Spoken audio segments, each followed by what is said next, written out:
আজকে সকাল সকাল ঘুম থেকে উঠে দেখি মা এক কড়াই চাউমিন রান্না করেছে। আজকে সকালে আমরা ব্রেকফাস্টে সবাই চাউমিন খাবো। চাউমিনটা দেখে তো ভীষণ লোভনীয় লাগছেই, এবার খেয়ে দেখবো কেমন হয়েছে।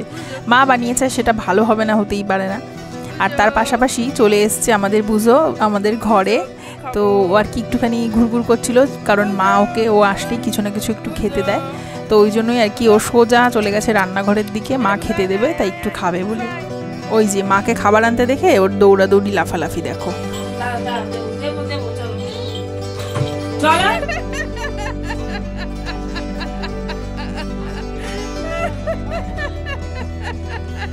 মুড়ি খাওয়ার জন্য লাভ দেখো, মুড়ি খাওয়ার লাভ, মুড়ি খাওয়ার জন্য লাভ। আর আজকে শীতটাও বেশ জাঁকিয়ে পড়েছে।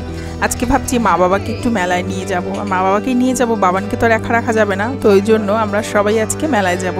এখন মোটামুটি দুপুরবেলা খাওয়া দাওয়া সমস্তটা কমপ্লিট।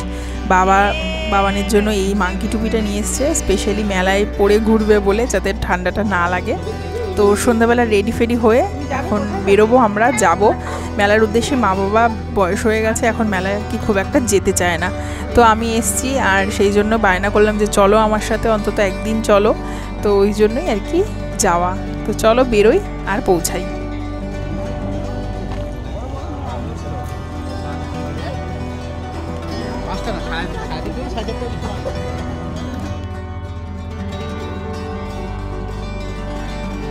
মেলায় আসার আগে পর্যন্ত মোটামুটি একটু হাঁটছিল বাবান। যেই মেলায় ঢুকেছি, মানে কাছাকাছি চলে এসেছি, এত লোকজন দেখে ব্যাস কোলে উঠে পড়েছে। আর সত্যি ওকে কোলে নিয়ে মেলা ঘোরা চারটিখানি কথা না। একই তো সোয়েটার ফোয়েটার পরা, একটা গামবোস, তার মধ্যে কোলে নিয়ে ঘোরাতে খুবই অসুবিধা হয়। আর বসে পড়েছে একটা ইজি চেয়ারে। আর আমরা এই দোকানটায় ফার্নিচারগুলো দেখছিলাম, এত সুন্দর, এত সুন্দর নকশা করা, মানে জাস্ট চোখ ধাঁধিয়ে যাচ্ছিলো। ইচ্ছা করছিল একদম সামনে গিয়ে গিয়ে দেখি, কিন্তু সেটা পসিবল ছিল না, কারণ প্রচণ্ড ভিড় ছিল। যাই হোক, তো চলো এটার প্রদর্শনীর সাইডটায় এসছি।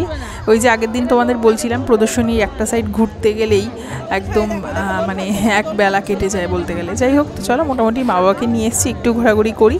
আর এই পুচকু বাচ্চাটাও দেখো পাশে বসেছে, মিষ্টি মেয়েটা। এই হস্তশিল্পের দোকানটাতে এসছিলাম বাবানের জন্য। বাবা বলছিল কিছু একটা কিনবে, গেঞ্জি ফেঞ্জি। তো আমি বললাম কিনতে হবে না, কারণ অলরেডি ওর একটা গেঞ্জি রয়েছে। আগের বছর ছোটো কাকা এখান থেকে একটা ভালো গেঞ্জি কিনে দিয়েছিল, সেটা এখনও পরে। তো ওই জন্য বললাম থাক, আর কিনতে হবে না।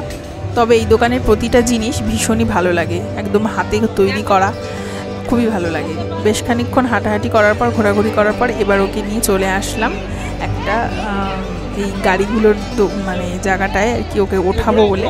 তো উঠিয়েছি, তবে যিনি আর কি চালাচ্ছিল এটা, উনি এত জোরে জোরে ঘোরাচ্ছিল যে বাবান লাস্টে কাত হয়ে গিয়ে ভয়ের চোটে নেবেই পড়লো। খানিকক্ষণ চড়েছে, জাস্ট একটুখানি সময়।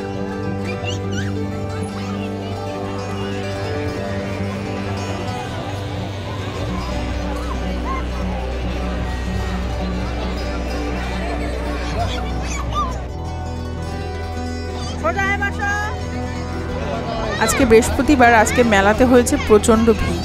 তার কারণ হচ্ছে ছুটির দিন, মানে বৃহস্পতিবার দিন করে হাবড়া বাজার বন্ধ থাকে। তো ওই জন্য ভিড়টা আরও বেশি করে হয়েছে। এত ভিড় হয়েছে যে মানে হেঁটে আরেকটা দোকান গিয়ে দেখে কিছু কেনাকাটা করা জাস্ট পসিবল হচ্ছিল না। তো চলতে চলতে এবার ওখান থেকে বেরোচ্ছি, মানে প্রদর্শনী সেকশন থেকে আমরা বেরিয়ে পড়ে যাচ্ছি এবার মূল মঞ্চের দিকে।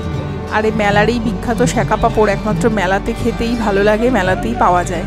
তো ওই জন্য একটা পাঁপড়ও নিয়ে নিলাম এখান থেকে। আর এখানে ভুট্টা বিক্রি হচ্ছিলো, যদিও ভুট্টা আমি খাইনি, মা বাবা একটু চা খেলো এখান থেকে।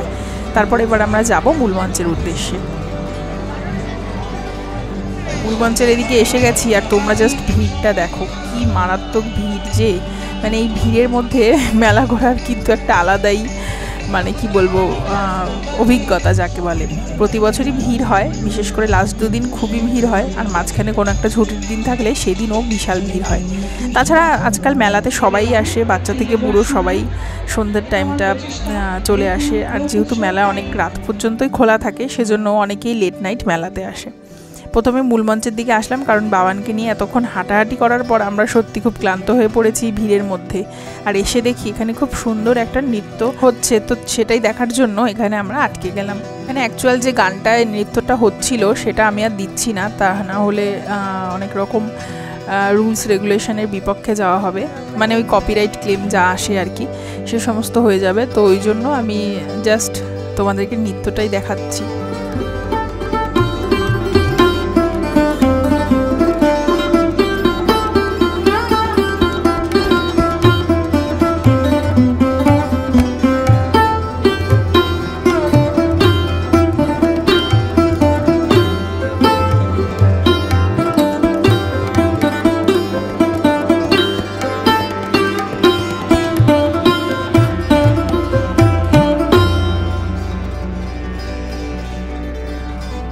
ফাংশন দেখতে দেখতে তার মাঝে মাঝে আমরা এটা ওটা খাচ্ছিলাম।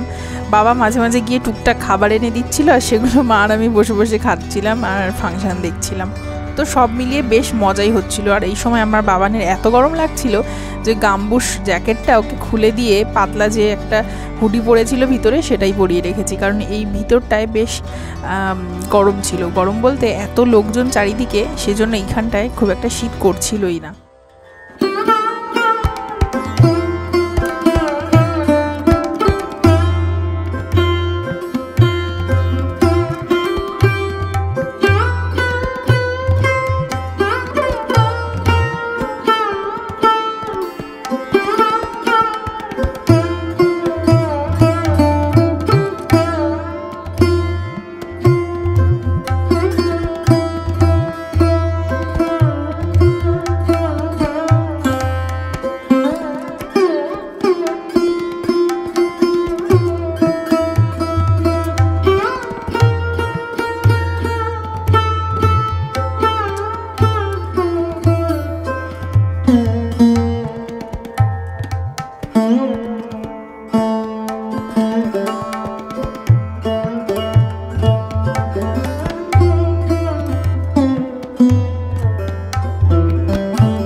সব শেষে খেলাম পাপড়ির চাট, মাত্র এইটুকুনির দাম নিয়েছে, এলো 100 টাকা, মানে জাস্ট কি বলবো, মাথায় বাড়ি। তো চলো আজকের মতো ব্লগটা এখানে শেষ করছি, এবার যাব বাড়ির দিকে। আর ভিডিওটা ভালো লাগলে একটা লাইক করে দিও। সবাই খুব ভালো থেকো, সুস্থ থেকো। আজকের মতো এখানে শেষ করছি, টাটা।